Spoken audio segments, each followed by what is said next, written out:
या अपघातामध्ये 2-3 प्रकार जे समोर आलेले आहेत ना. पहिला जे प्रकार आहे तो रनवे.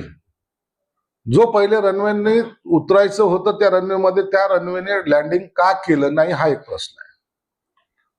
पायलटने दुसरा रनवे का मागितला याच्यावर प्रश्नचिन्ह निर्माण होतोय.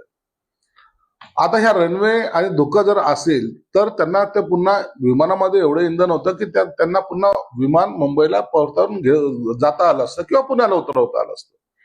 पण ते न करता का झालं हा एक प्रश्नचिन्ह आहेच ना. दुसरं महत्वाचं असं आहे की 2 एजन्सी आहेत ज्या सरकार मान्य आहेत, त्यांनी आपला वेगवेगळे निष्कर्ष काढलेले आहेत.